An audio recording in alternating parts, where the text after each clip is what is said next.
Hello there. Welcome to vlmd Rounds, a podcast on medical science and tools to optimize your health. I'm Dr. Vivian Lowe. I looked at my list of topics for the month and realized that somehow I'd written down that I would talk about branched-chain amino acids today. I generally make that list up when I'm having lunch and trying to get out my newsletter for the month. So whatever pops into my head gets on the list, and don't usually have time to think twice. And then when it comes time to make the episode, I look at it and realize, ooh, okay. So I'm down for BCAAs or branched-chain amino acids this week. And there was a part of me that balked at it because I felt like, really? Do I want to go into that whole can of worms? And I almost switched subjects, and then I realized, yeah, why not? Why not share your can of worms? Why not let people know why you think it's a can of worms and what your struggles are with it? So in my practice, we have obviously our eating recommendations to our patients. But what I think very few people know, except for our patients, is that we review those recommendations all the time. And I always tell patients that they are not etched in stone and that they are subject to change based on what the latest or most current research shows. So we actually have modified our eating plans several times in our 8 years of practice, and patients are very used to that. That's because pretty much every year I do a review and go over the latest literature because I realize that things are changing all the time. I don't know everything. So I just try to do my best to keep up and make sure I am as current as possible, and then try to translate what I've read into clinical practice. I think that's my biggest focus is, because I see patients all the time. I'm in the end just a clinician, right? But I do love the science, and I just want to make the science applicable in clinical care. So when I was doing my review on proteins, I will say over the years, I've actually increased the protein recommendations for patients. And we've noticed a big difference because I've been concerned about sarcopenia, and I have a huge population of patients with metabolic dysfunction, and especially if they have diabetes, then they have accelerated muscle loss. They all have anabolic resistance, and so we've actually tended to go up on the protein recommendations with good results, because when I checked their DEXA scans, they actually have gained muscle mass, or they've not lost much at all. So I'm glad that we went that way, but still, my latest round of reviews, looking at amino acids, particularly the branched chain amino acids, I've had to rethink some of my previous recommendations, and I certainly think I will have to adapt to certain patient populations. Okay, so having said that, I am going to share my can of worms with you today. We are going to be talking about branched chain amino acids. Let's go. All right, so most of you know the branched chain amino acids. They are essential amino acids, right? They're part of the 10 essential amino acids, non-polar, and they make up 35% of essential amino acids in muscle. The branched chain amino acids are valine, isoleucine, and leucine. And I think they're very well known in the muscle world, in the world of bodybuilding, for example. Everybody talks about leucine and mTOR, although as you can see from my mTOR episode that, it's not just leucine that activates mTOR. Many nutrients activate mTOR, and many other amino acids, arginine, methionine, for example, will activate mTOR, right? And different nutrient groups too, and growth factors will activate mTOR. Nonetheless, I think people still kind of focus on using the branch chain amino acids for, developing their muscles in a resistance training setting. So today, I just want to mostly consider branch chain amino acids in a clinical setting, right, in the population of patients. So let's start first with the branch chain amino acids and consider a little bit of their metabolism. So when we first start to break down the branch chain amino acids, we actually have an enzyme called branch chain amino transferase. So that's easy enough because it transfers the amino group, okay, in those amino acids.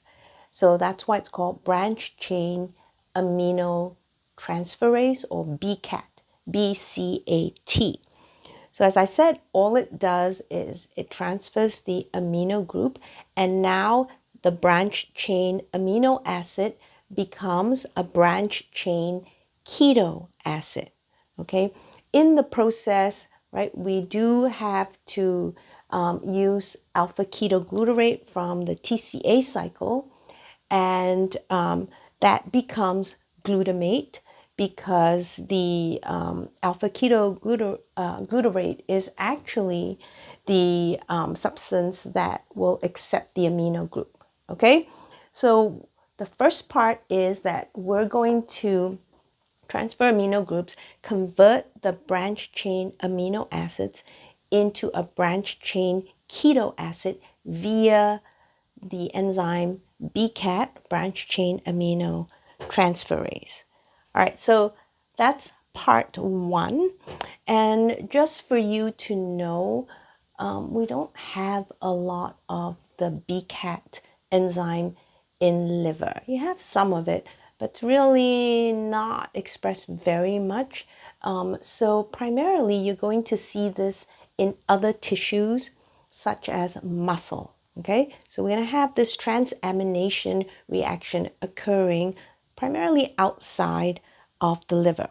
All right, so now once you have these branch chain keto acids, BCAAs, so we went from branch chain amino acids, BCAAs, to branch chain keto acids, BCKAs.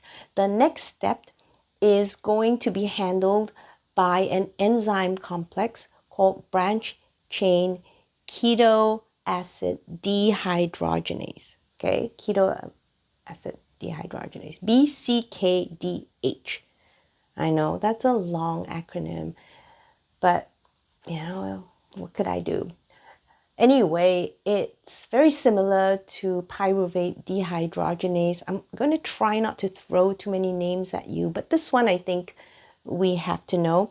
So BCKDH, all right, it's a big complex, and what it's going to do is take the branch chain keto acids, the BCKAs, and it's going to make, downstream metabolites that will eventually end up as succinyl-CoA and acetyl-CoA. Okay, that's going to be the end point. So I don't want to be, too technical here.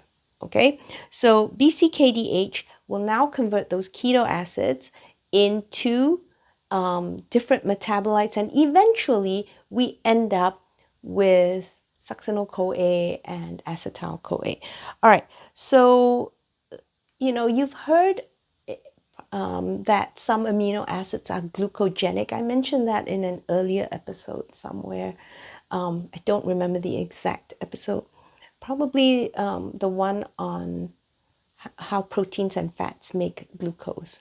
Okay, so and that certainly true for these some of these branched chain amino acids. So valine, for example, right? It gets broken down to a branched chain keto acid, and then BCKDH converts it eventually to form propionyl-CoA, and that can become succinyl-CoA and enter into the TCA cycle, and we can then generate glucose from that eventually. And so valine is considered a glucogenic branched chain amino acid. Then we have isoleucine. So again, isoleucine, we have the transamination reaction occurring. We have a branched chain keto acid forming from that. Now BCKDH is going to process it, and then we make certain metabolites, and then we end up with actually propionyl-CoA and also acetyl-CoA. So we have two of those things. The propionyl-CoA can become succinyl-CoA, enter into the TCA cycle, so it's considered glucogenic in that sense, right? But the acetyl-CoA can be ketogenic, and so isoleucine is considered a glucogenic and ketogenic branched chain amino acid. All right, what about leucine? Leucine, same thing. It becomes a keto acid, and then after that, BCKDH will process it. We have some downstream metabolites. Eventually, though, it becomes acetoacetate, okay? So leucine is ketogenic. So you can see we have valine, glucogenic, leucine, ketogenic, isoleucine, both glucogenic and ketogenic. All right, so that's basically what happens when we oxidize branched chain amino acids.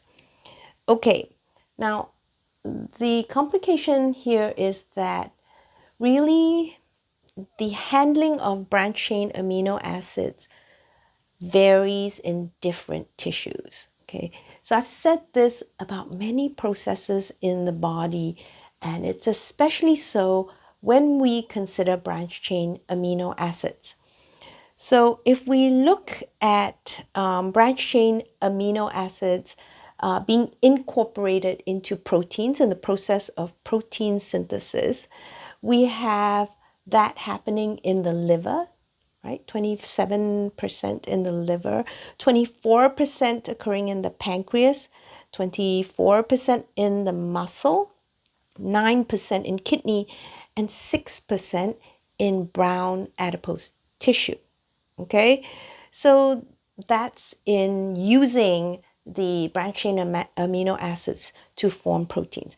Now, when we look at branched chain amino acid oxidation, then actually it's a different story because most of that occurs in muscle. So breakdown of the branched chain amino acids mostly occurs in muscle, 59%, followed by brown adipose tissue, 19%, liver, 8%, kidney, 5%, heart, 4%. And that is data from McGarrah and White in Nature Reviews Cardiology 2023. Okay, so different tissues will handle the amino acids in different ways. And when we look at BCAA involved in protein synthesis, that's mostly liver and pancreas and also muscle. But when we talk about breakdown of the BCAAs, it's mostly muscle, and then surprisingly brown adipose tissue, and then only 8% in the liver, and then the other organs. Okay, now going back to the metabolism of BCAAs, BCKDH, remember that big complex that now takes the BCK keto acids, KAs, and processes them further into BCAA metabolites? Well, okay, that is the rate limiting step in the breakdown of branched-chain amino acids. And so it's regulated by two other enzymes. And I thought it would just be easier to refer to them as the inhibitor enzyme and the promoter enzyme, okay? So I think Driss will be pleased because I'm not using too many technical names here. I'm trying to break it down just to make it clearer. So we have an inhibitor enzyme, which means it inhibits the action of BCAAs. Okay, now since BCAAs breaks the keto acids down into the downstream metabolites of BCAA metabolism, then if we inhibit that action, we're not going to allow that to happen. And what's going to end up happening instead is that the BCAAs will start to pile up and accumulate because we're not able to process them, right? Since the inhibitor enzyme is blocking the action of BCAAs. Okay, but then we also have what I'll just simply call a promoter enzyme, right? And this promoter enzyme does the opposite thing, and it actually promotes, right, the action of BCAAs. And when that is operating, then since it's promoting the action of BCAAs, we then actually process the BCAAs that are formed from the branched-chain amino acids, right? We process them and we are able to oxidize them. Okay, so those are the enzymes that we need to consider when we talk about the branched-chain amino acids. All right, why are we concerned? We're concerned because there have been a lot of reports that we see elevation of branched-chain amino acids in patients with obesity and insulin resistance. Okay, so that really is what I think the whole issue is about, because there are people who are saying that, oh, you have to stop eating so much protein, especially animal proteins, and switch to more plant-based sources of protein. And then there's the other camp that says, what are you talking about? You know, I don't see the problem. Well, this came about because there were all these correlation studies, obviously, looking at how people with obesity and insulin resistance seem to have higher levels of branched-chain amino acids. And it appeared in some studies that if you restricted dietary branched-chain amino acids, that you improved skeletal muscle insulin resistance, right? So a lot of people were thinking, well, okay, you know, then we maybe should be very careful with the use of branched-chain amino acids. So it turns out the story is a little bit more complicated, and it involves another amino acid. It involves the amino acid glycine. Remember now, oxidation of branched-chain amino acids is primarily occurring where? In the muscle. So let's just focus on muscle, okay?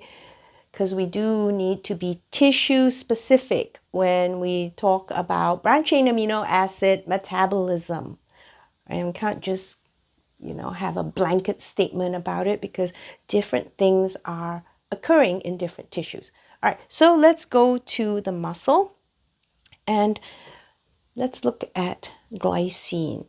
Now, it was noted that in, people with obesity, that glycine levels were low, that they seem to drop and be consistently low in people with obesity. So the question was, what's going on here? And I think what we're seeing now is that this is linked to branched-chain amino acid metabolism. Okay, so this is what's happening. We have glycine, right? And glycine, through a series of steps, is eventually converted to pyruvate and ammonium, right? And we, at the same time, have a coupled reaction where branched chain amino acids through transamination via BCAAT, right, would be converted to branched chain keto acids. Right? We talked about that way up in the front.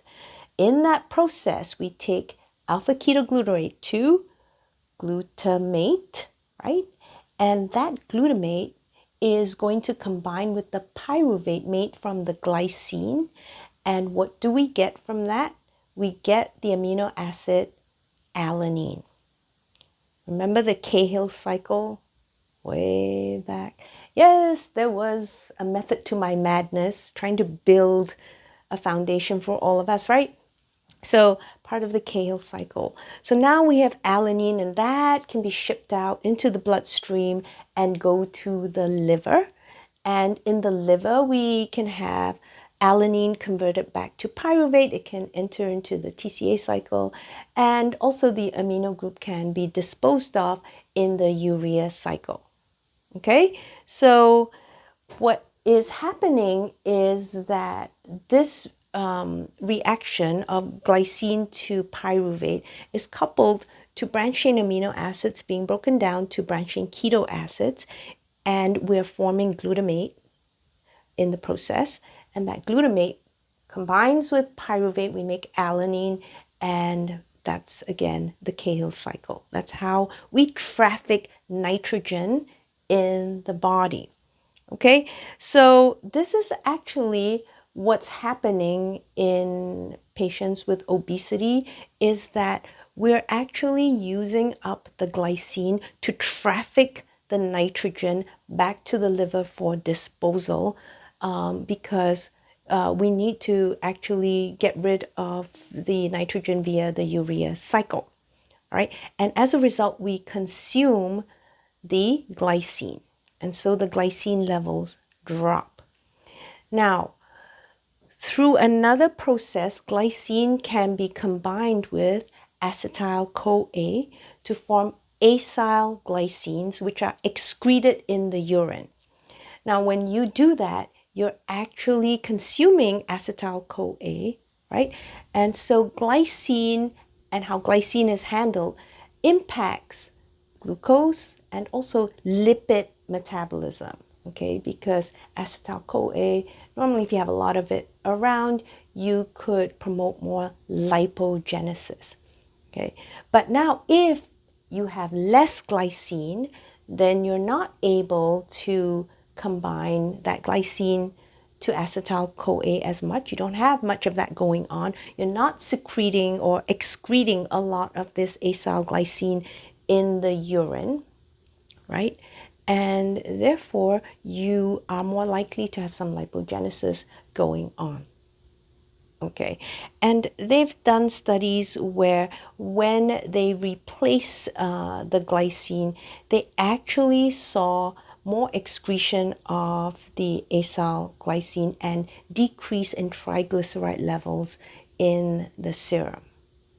Okay, so that's the mystery of glycine and how it's linked to branched chain amino acids in the muscle. Let's now shift to the liver. Remember, I told you liver doesn't have BCAAT activity, not much of it, right? But it does have BCKDH. So whatever keto acids have been floating around in the bloodstream, they get to the liver, they can be processed that way. So now we have BCKDH action in the liver. And what people noticed was that actually in people with obesity and insulin resistance, you had a lot of inhibition of BCKDH via the enzyme that inhibits it, right? So now what happens? We're inhibiting the action of BCKDH. So BCAAs, the branched chain keto acids, pile up, okay?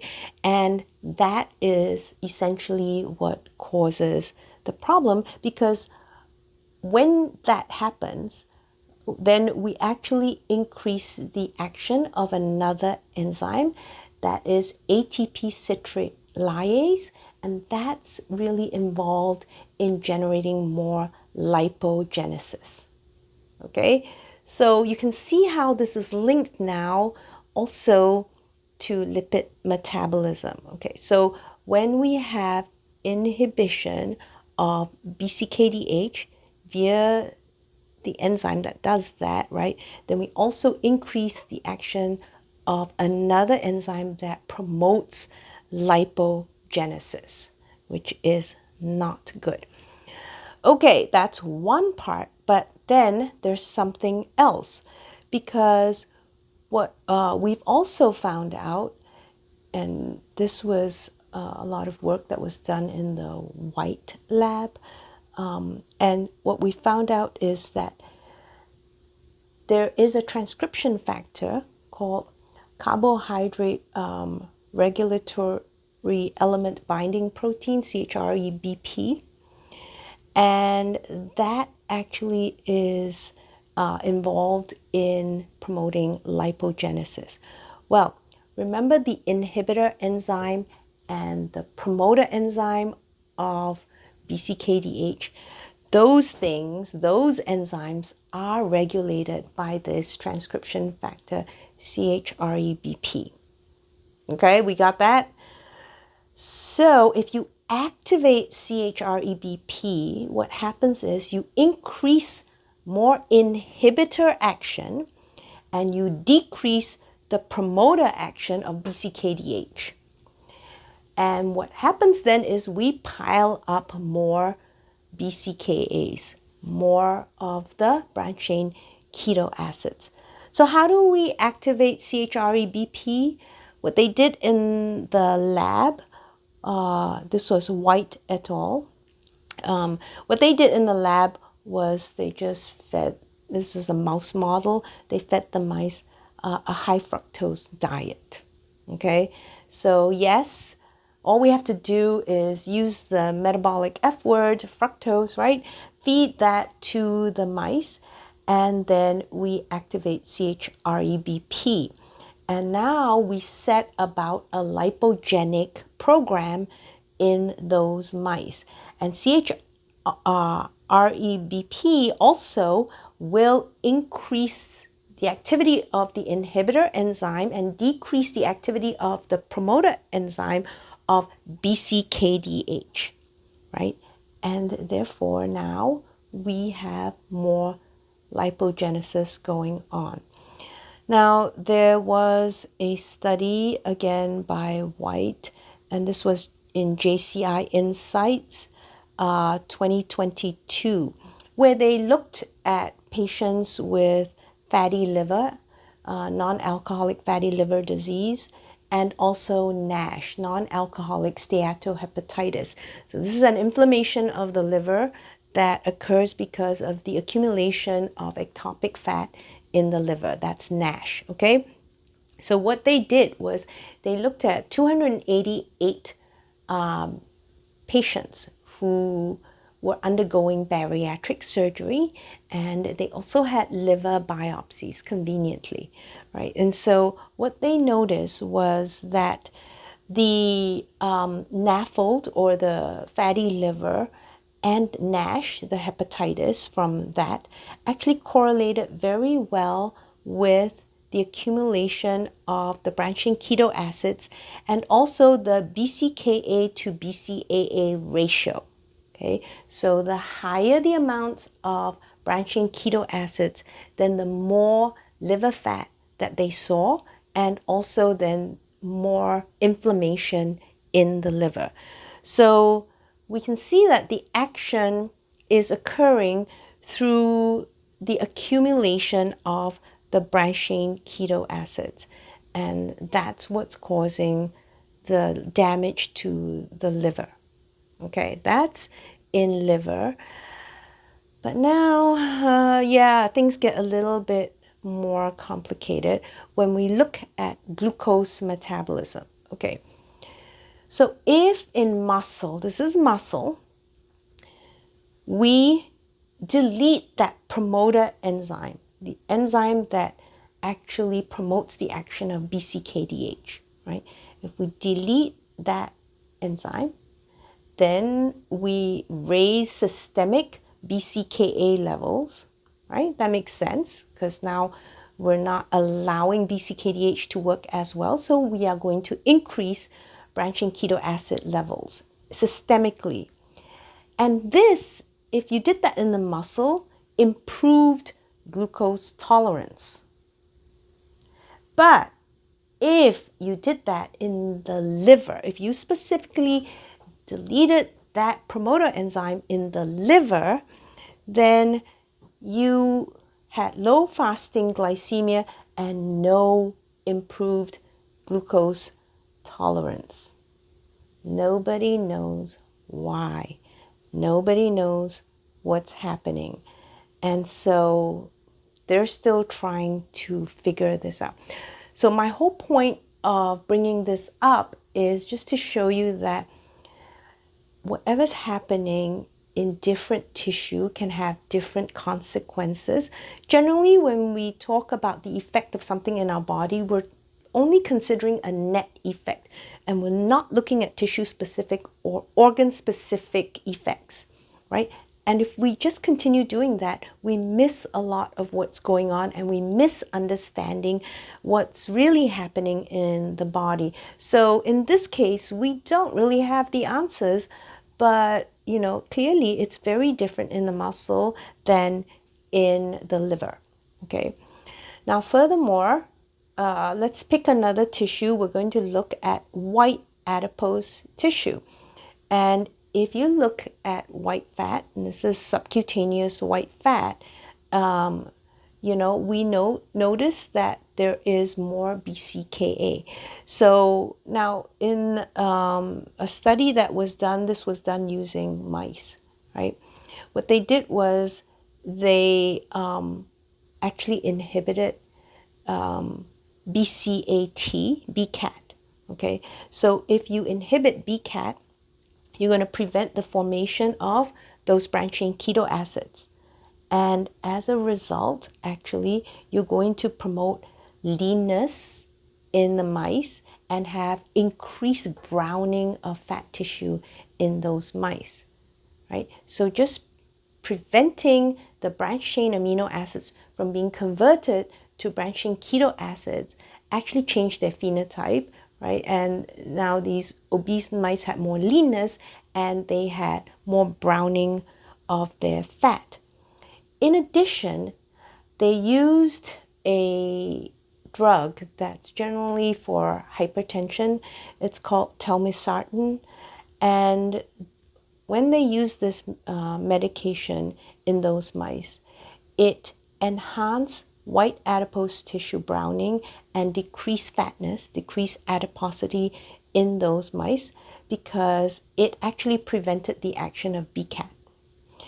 Now, when they added back the branched chain keto acids to those mice that were taking the telmisartan, they were taking the telmisartan that was now preventing the BCAT from happening. So we didn't have accumulation of branching keto acids. And as a result, remember, they had more white fat browning and they had decreased fat. But now if in those same mice, you just added back the branched chain keto acids, then you negated all those effects, okay? And you promoted more obesity and decreased browning of the white fat. And this was done by Ma et al., published in Nature Metabolism 2022. Again, trying to show you that looking at different tissues and understanding what's occurring in different tissues is very, very important. I won't go into what's going on in the pancreas, okay, but BCAA action in the pancreas seems to promote insulin resistance. But that's a can of worms in a can of worms. So I'm not actually going to talk about the pancreas today. If you want me to go into the pancreas, then let me know. You can write to me and let me know. Otherwise, we can skip it. But I will say there's interesting work looking at BCAA action in the beta cells of the pancreas and how that may promote insulin resistance. Instead, I'm going to move over to the heart.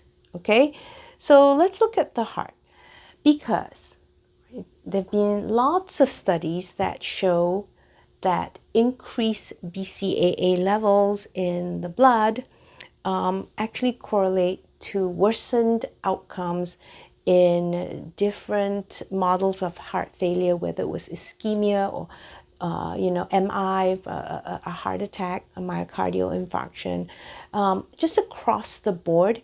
Having higher levels of BCAAs led to worse outcomes in the studies. And if you had dietary restriction of BCAAs, you had the opposite effect. You had improved perfusion, smaller areas of ischemia, smaller infarct size in different models of heart failure. So, people started thinking about BCAA use and how that impacted the heart.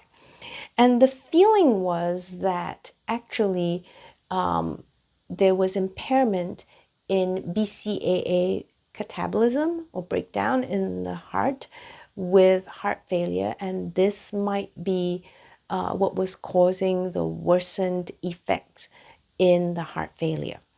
All right, so this was something that most people were thinking about, and Murashige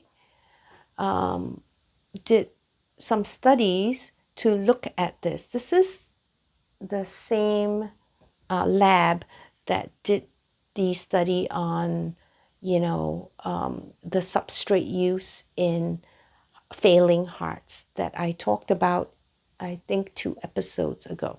Okay, and they had noted that in your general insulin resistant person, that there was a small amount of amino acids consumed as fuel by the heart, and this increased slightly when the heart actually started to fail.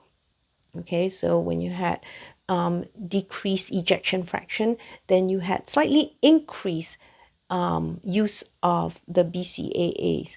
So actually, when we look at that study, instead of the BCAA catabolism being decreased, it actually went up in those heart failure models, right? So what they did was they looked at what would happen if they just knocked out the inhibitor enzyme in the heart. Okay, if we just knocked out the inhibitor enzyme in the heart, then what would happen? Okay, we would stop inhibiting BCKDH, and then we could actually metabolize the branching keto acids, right? And we wouldn't have a pileup of the keto acids that might cause problems. And it turned out that actually it didn't have any benefit, didn't have any effect on heart failure. Okay, it didn't make the heart failure better. Okay, so then they thought, well, what about if we increase the metabolism of BCAAs, right? If we did more breakdown of BCAAs in muscle, okay, and we could consume more BCAAs that way so that the plasma levels would drop, how would that impact the heart? So that's what they did next. And again, no difference, right? Really didn't impact the heart failure. So now they started thinking, okay, but there are very clear studies that show that the higher the BCAA levels, the worse that people would do with heart failure, and also animal models. So there's both in humans and animal models. There is very clear indication that that's happening. So they had to kind of scratch their heads a little bit and look around a bit more. And then what they noticed was that there were some studies that showed a correlation between BCAA levels and blood pressure. Okay, so it turns out that these studies showed that the higher the BCAA levels, the higher the blood pressure tended to be, or the more likely someone would develop hypertension. Okay, so that got them thinking, and it turned out that as they activated more BCAA breakdown, right? And we didn't have pileup of the keto acids. You actually had a decrease in blood pressure in their mice model studies by about 10 millimeters of mercury. That's not a small number, all right? So we had a significant drop in blood pressure when the BCAA levels dropped. And so this was independent of nitric oxide, right? So basically, their mouse model study indicated that activation of BCAA breakdown made the blood vessels resistant to vasoconstriction, right? And so the blood vessels were more relaxed, they weren't as constricted, and this was directly related to the BCAA levels. Now, of course, those correlation studies, you can't really go by them all the time, but what they were then able to do, not the same lab, this is I think it was it was in collaboration with another lab. They did a Mendelian randomization study. And so if you remember, this is used in a lot of epidemiological studies to sort of deal with confounding factors, right? And here they looked at SNPs that correlate with increased BCAAs in a certain biobank of patients, and then they were also able to correlate those with increased blood pressure in a different biobank. So really, what they were able to show was actually a causal relationship between BCAAs and blood pressure. And it appears that it's the higher blood pressure with the higher levels of branched-chain amino acids that's actually causing more stress to the heart and therefore exacerbating heart failure in patients. Okay?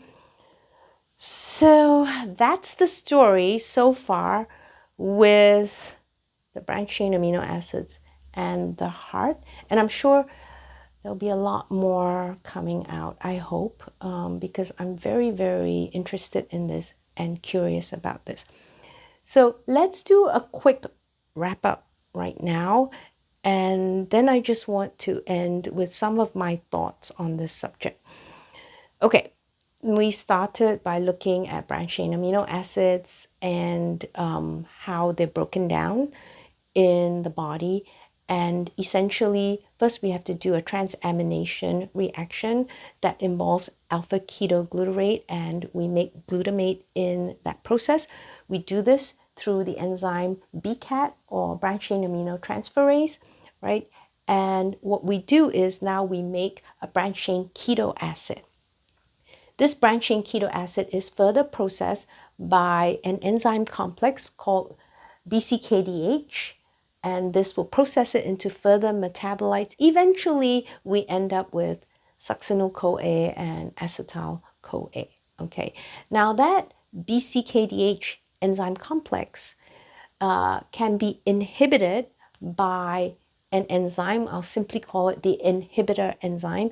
And its action can also be promoted by what we'll just call the promoter enzyme here, right? So if you have more of the promoter enzyme happening, then you have more BCKDH action and you have lower levels of branched-chain keto acids in the bloodstream, and therefore more breakdown of those branched-chain amino acids. If you have more of the inhibitor action going on, then BCKDH can't do its job, and we have a pileup or an accumulation of branched-chain keto acids in the blood.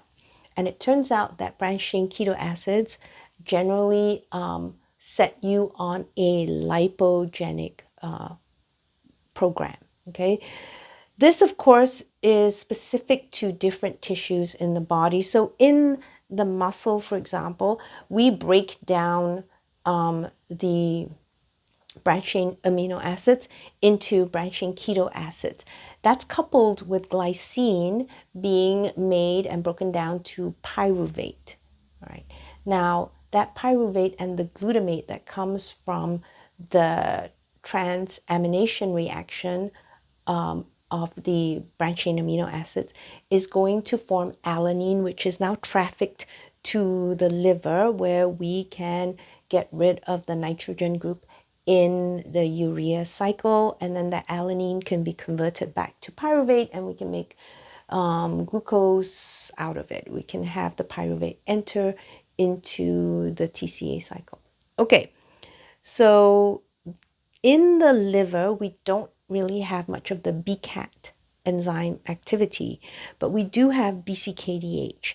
And it turns out that in people with obesity with insulin resistance, there appears to be some increased inhibition of the BCKDH complex, so that we actually have a pileup or accumulation of BCAAs.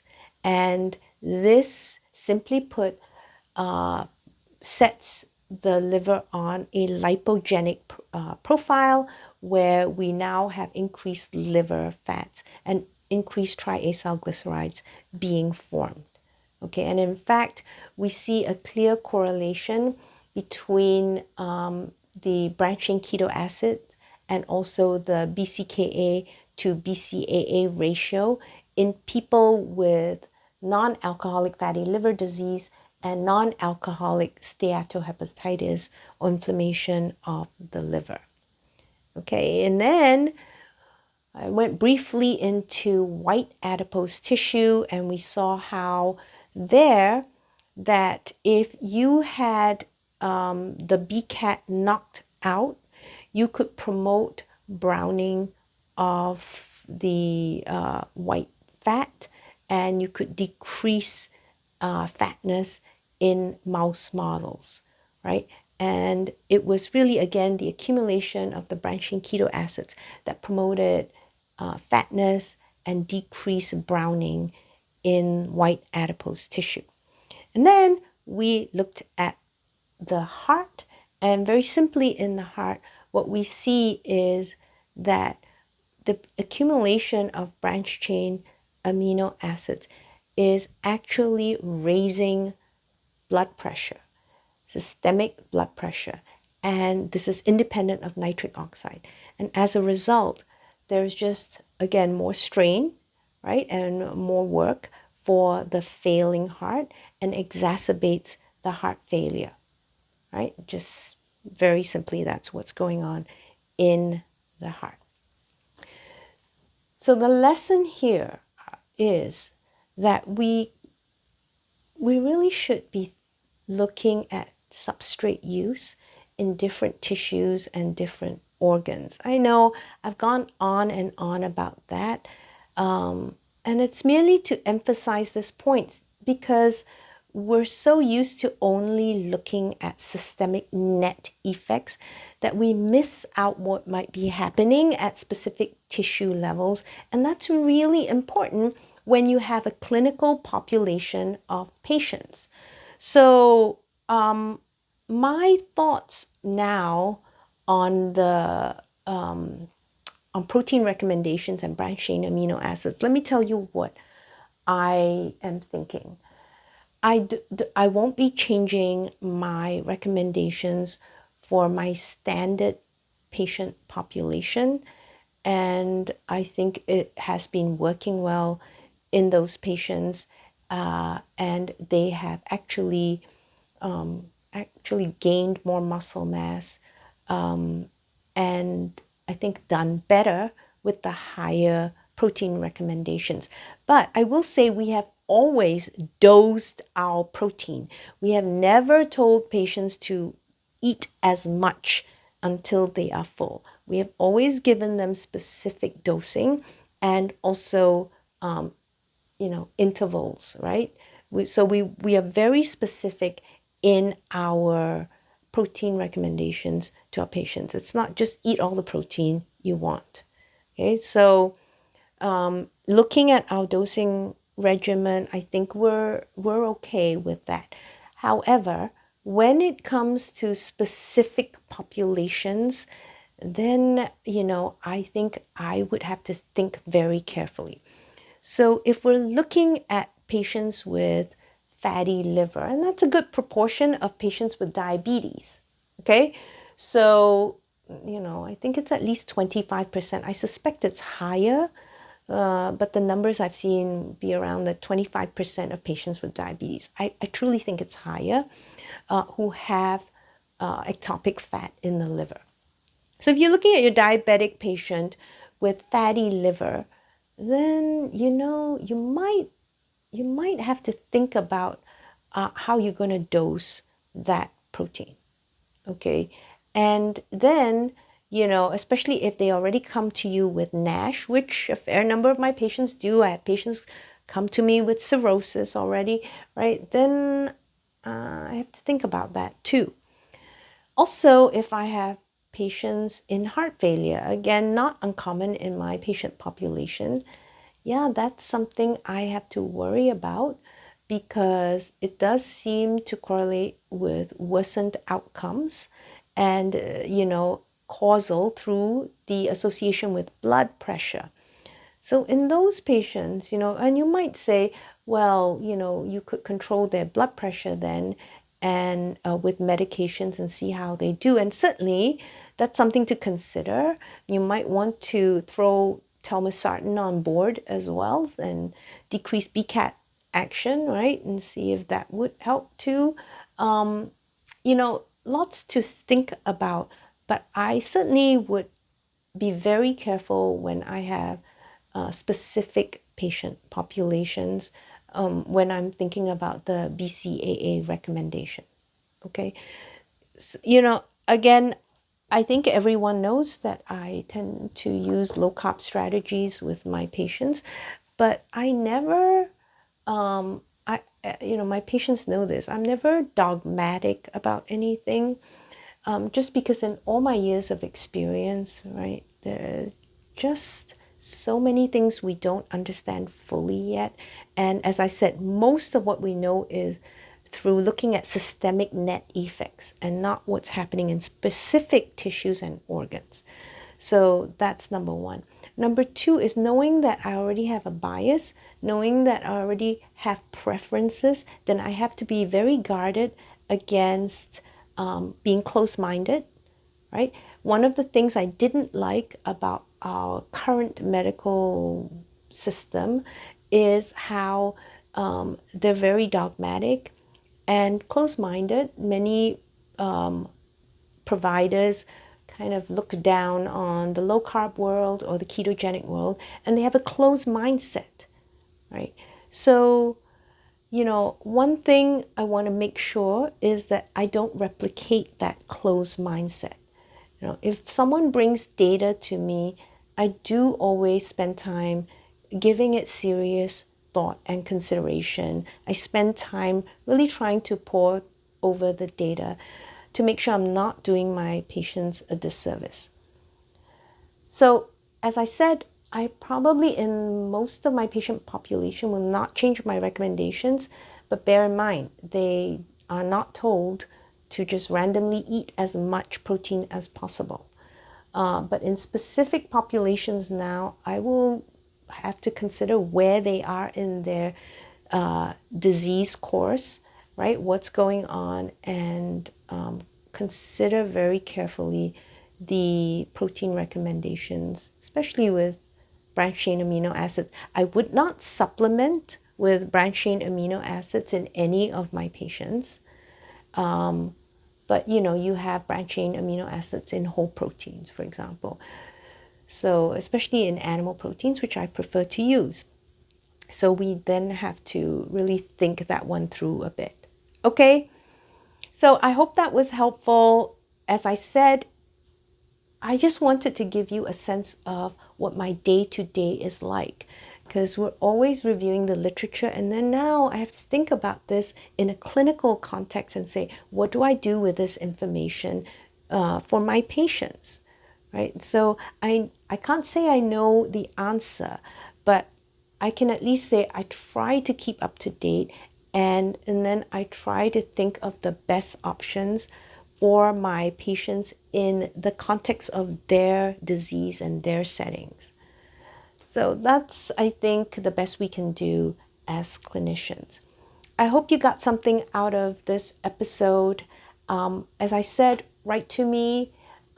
You can check out my website, vlmd.com, vyvyanelohmd.com. And also check out my live stream events. Would love to chat on your thoughts on BCAAs, and if you have any other information on BCAAs.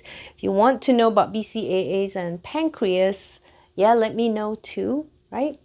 But otherwise, signing out from VLMD Rounds, I'm Dr. Vivian Lowe, and I sing the body electric. Have a good week. Bye.